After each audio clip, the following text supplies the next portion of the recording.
My name's Susan, and I'm currently working with a women's organisation as well as doing my normal work.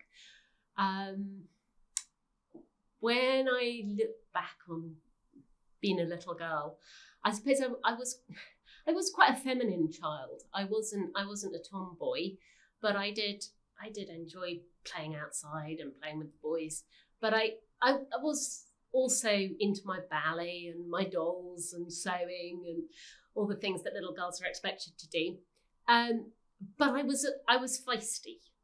So I remember that if there were boys in the playground or anywhere really who were causing trouble, I was weirdly the person that my sisters or my cousins would come to and ask me to sort them out, because I wasn't frightened. I wasn't frightened of boys, and I wasn't frightened of standing up to them and telling them that they were misbehaving and they needed to sod off and go somewhere else.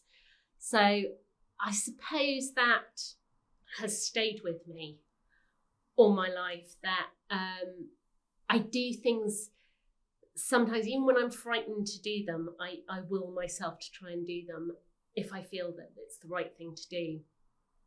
And in that, I would say that I was probably very highly influenced by my father, who was one of the best people that I've ever known. So it's odd, coming from a feminist perspective, to have had somebody who influenced me so much, who was my father figure, because he was my father, rather than any of the women who were amazing, very strong mother and grandmother. But my dad he worked for the government. He was never frightened of speaking truth to power, and he would go above and beyond to help people, especially if he felt that some of the policies that had been implemented were very wrong. And he stood up for people, and so I suppose I took inspiration from that. And I think as a teenager, I struggled for a while, as I think many girls do. You have pressures put on you at school and about your body and how you're developing. And I struggled. I missed my grandmother, who was an incredibly important person. And when she died, I found that very hard. And I think that gave me an insight into how difficult and traumatic that period around puberty can be. I don't claim that's anything special, because I think most women and girls have a period around that time in their lives when their lives are tough and their lives are hard. Coming through that, I was at an all-girls school, and one of the things that was impressed on me there was that girls did everything. We had posters along the walls, women in engineering. When I did my exams in sixth form, the science and maths class was stuffed to bursting, and the history and English classes were quite empty. And so I left school a little bit naively with an assumption that science was what girls did. I don't think I ever questioned that, and I was pretty good at maths and physics. I did veer onto the arts, and I felt that I was doing something dramatically different because most of my classmates weren't. And then when I went out into university and into the real world, and I realised that actually no, this was quite an unusual thing, it really saddened me, because I felt that when girls are encouraged to explore their own talents, there's really nothing that they can't do, but society puts you into little boxes. In my 20s, I went to New York. I went to work on Wall Street. I went into the city, again, very male dominated, and you almost had to crack on with it. There were bad stories. I had friends who had really bad experiences with men that they worked with. you had to watch yourself. You had to be careful, and I think I was very fortunate with the people that I worked with, and I was fortunate that I worked with some brilliant colleagues, including a female colleague who I'm still close to, and we were able to carve our own way through the company, and it was a small operation, which is always better, I suppose, in some ways for women. But again, I didn't ever want to admit that I couldn't do something. But I do remember meeting some guys who had been perfectly pleasant. We were at some event, and they turned around and said, I'd worked for an American bank, I was working for a Japanese bank, and they said, oh, the Americans and Japanese do sometimes have this habit of hiring presentable looking women.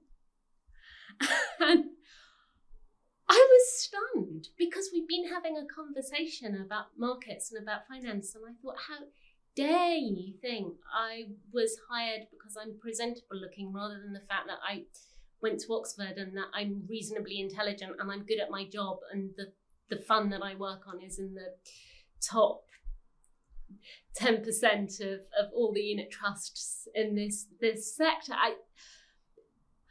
I was really taken aback that people still thought like that. And at lunchtime, sometimes the men would disappear and go off to the strip club down the road. The marketing guys would take clients off, put a few lap dances on the company credit card. So I did actually walk into my managing director's office one day to complain about that, and they said, that's fine, what are you complaining about, Susan? So I then took myself off down the road to see my friend, because I was so furious. I just walked out of the office and I had to go away for a bit.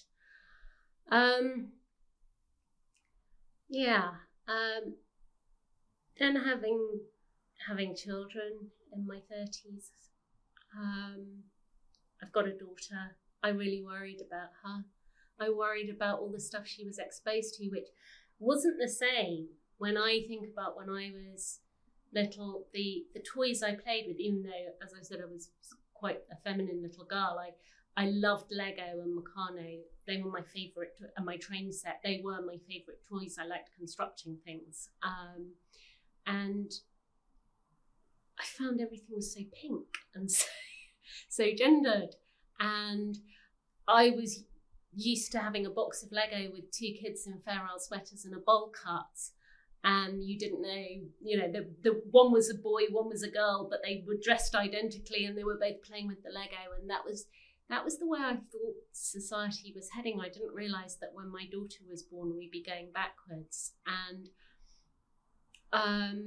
I was so dismayed in a way that I couldn't find any nice but fairly neutral clothes, that everything had to be this lurid shade of pink, and that everything in early learning centre came in either blue or pink, and there was nothing in between.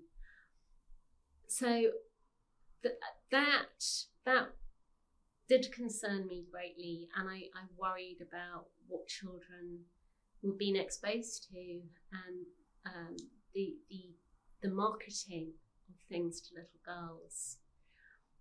So that became a bit of a focus for me at that stage, and I was involved with a lot of with some charities and organisations doing early years stuff, and just trying to think about how we could change this narrative. Because the playground, I remember the playgroup my daughter went to, all the little boys loved the pushchair. They'd run around with it like mad. And then I was in a toy shop, and I remember a father saying to his little boy, leave that alone, that's a girl's toy, when he got the pushchair. And I was so angry. And I thought, but he sees you, or maybe this dad didn't push his children around, but there are things that men do. They will push their child in the pram, but for their little boy to want to play with the pushchair is unmanly. What's that teaching them? And that made me cross. My little boy wanted a kitchen set when he was about 3, and so I got him one. He likes going to the ballet every Christmas. He also wants to join the army, I think. And he always has, and I don't know where it comes from. But I think people are multifaceted, and we shouldn't put them in boxes. And I'm depressed that is what people now do, that people define themselves by stereotypes. And so I suppose that's why I'm doing what I'm doing now.